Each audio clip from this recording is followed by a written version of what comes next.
Chapter number 14 है हमारे पास statistics. इसका मतलब क्या होता है कि collection of data and representation of data. तो हमारे पास डाटा क्या होता है कि कोई भी न्यूमेरिकल फैक्ट होगा या फिगर होगा, उसी को हम क्या बोलते हैं, डाटा बोलते हैं। जैसे मैंने बोला कि मेरी हाइट 172 सेंटीमीटर, ये एक न्यूमेरिकल फैक्ट है, तो इसी को हम क्या बोलेंगे, डाटा बोलेंगे। अब कलेक्शन ऑफ डाटा कैसे होगा कि मैं बोलता हूँ कि इस क्लास में 10 स्टूडेंट है, मैंने सबकी हाइट काउंट की, तो किसी की हाइट 172 थी, किसी की 170 सेंटीमीटर थी, किसी की 168। इस प्रकार से मैंने 10 स्टूडेंट्स का क्या की, हाइट कलेक्ट की। तो यही हमारे पास क्या होता है, कलेक्शन ऑफ डाटा होता है। ठीक है, और इसी कलेक्शन ऑफ डाटा को रिप्रेजेंट करना, इन दो चीजों को हम क्या बोलते हैं, स्टैटिस्टिक्स बोलते हैं। तो ये तो हमारे पास डाटा हो गया।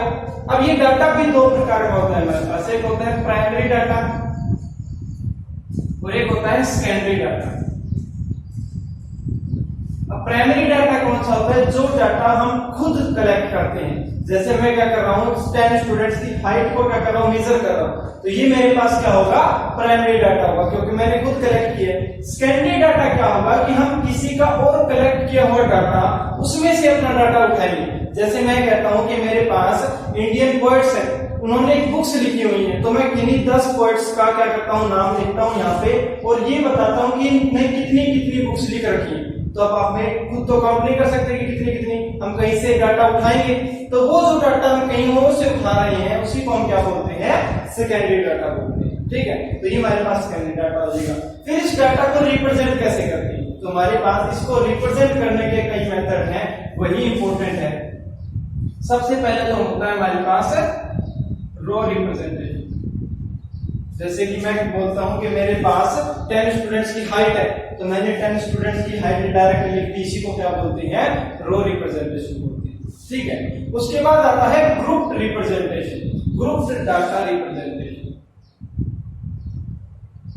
ग्रुप डाटा रिप्रेजेंटेशन या ग्रुप फ्रीक्वेंसी डाटा रिप्रेजेंटेशन, दोनों एक ही बात है।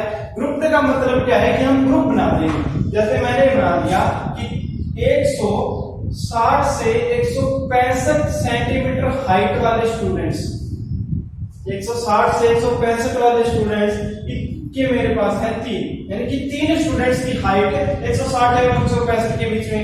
फिर मैंने कह दिया कि 165 से 170 सेंटीमीटर जिन बच्चों की हाइट है, ऐसे मेरे पास कितने हैं, 4 स्टूडेंट हैं।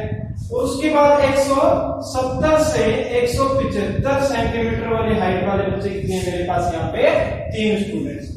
तो ये 10 स्टूडेंट हैं, उनकी हाइट को ही मैंने रिप्रेजेंट किया है।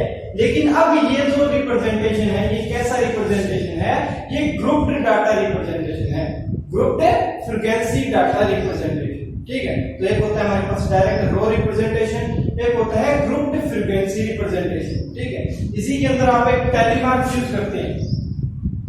टैली मार्क क्या होगा, यहाँ पे जैसे 3 है तो आप क्या करोगे, यहाँ पे इस तरह से 3 लाइन लगाओगे।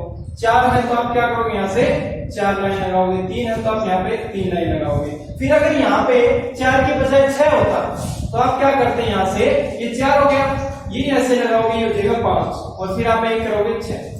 अगर यहाँ पे 11 होता तो 7, 8, 9, 10 और ये 11, इस प्रकार से। तो ये आपने टैली मार्क यूज करना है। तो हमारे पास डाटा को रिप्रेजेंट करने के कितने मेथड हैं, एक तो हमारे पास रो रिप्रेजेंटेशन, डायरेक्ट डाटा मैथ होगा, एक होगा ग्रुप्ड फ्रीक्वेंसी रिप्रेजेंटेशन, ये होगा, और थर्ड हमारे पास होता है ग्राफिकल रिप्रेजेंटेशन, ग्राफिकल रिप्रेजेंटेशन।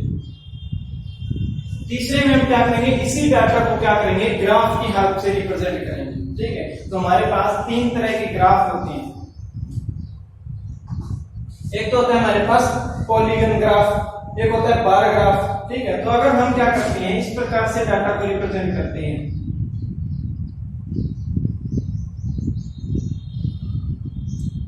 तो ये हमारे पास कौन सा होता है, बार ग्राफ। ठीक है, फिर इन्हीं तरह से मैंने क्या किया, पॉइंट्स लगा दिए कि 165 वाली हाइट वाले ये 3 स्टूडेंट थे, ये इस प्रकार से था, इस प्रकार से था। तो इस प्रकार से आप ग्राफ को रिप्रेजेंट करोगे तो ये आपके पास होता है पॉलीगन ग्राफ। ठीक है, तो आपने इस प्रकार से ग्राफ को रिप्रेजेंट करना है। तो आपको डाटा को रिप्रेजेंट करने के 3 मेथड है। हर एक्सरसाइज में आपको एक मेथड मिलेगा। हम क्या करते हैं, 1 बाय 1 को क्या करते हैं, स्टडी। ठीक है, एक्सरसाइज 14.1 में आपके पास दो क्वेश्चन है। पहला क्वेश्चन तो ये कहता है कि आपने कोई 5 एग्जांपल लिखने हैं जिसमें आपने क्या किया है, डाटा कलेक्ट किया है। तो आप 5 एग्जांपल कौन कौन से लिखते हो? जैसे कि मैंने फर्स्ट कहा था कि height of the students in a class, कि किसी भी स्टूडेंट्स की हाइट आपने कलेक्ट की है। तो 10 स्टूडेंट्स है हमारे पास, उनकी आपने क्या की, हाइट कैलकुलेट हो जाएगा। तो ये हमारे पास एक डाटा हो जाएगा। दूसरा हमारे पास क्या लिख सकते हैं कि उन सभी स्टूडेंट्स के घर में कितने मेंबर हैं। कि हमारे पास एक स्टूडेंट है, उसके घर में 3 मेंबर है, एक के घर में 4 मेंबर है, दूसरे के 5 मेंबर है। इस प्रकार से तो बन सकता है, यानी कि number of members in their family. ठीक है। हाँ, थर्ड हम क्या लिख सकते हैं, number of vehicles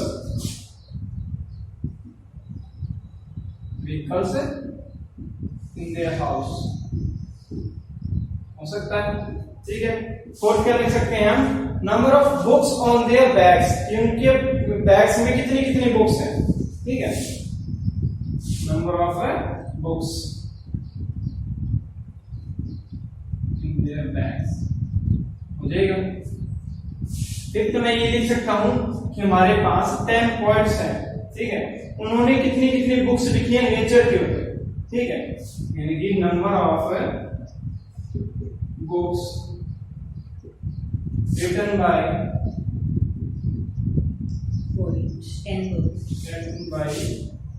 10 Indian poets.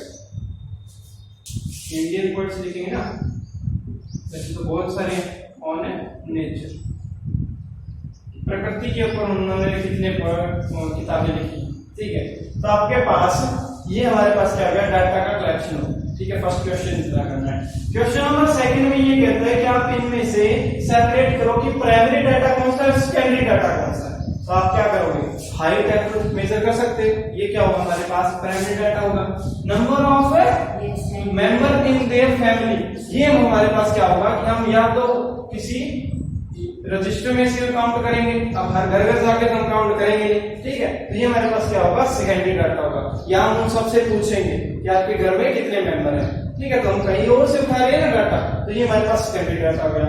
Number of vehicles, ये भी क्या होगा, सेकेंडरी होगा। Number of books in their bags, अब उनके बैग्स में कितनी बुक है ये खुद काउंट करेंगे हम। ठीक है, तो ये हमारे पास क्या हो जाएगा, प्राइमरी डाटा होगा। Number of books written by 10 Indian poets in nature, अब 10 कभी हमने कोई उठाए, उन्होंने कितनी कितनी बुक्स लिखी है, ये तो हम कहीं और से उठाएंगे। ठीक है, तो ये हमारे पास क्या हो जाएगा, सेकेंडरी डाटा हो जाएगा। तो क्वेश्चन नंबर सेकंड में आपने ये करना।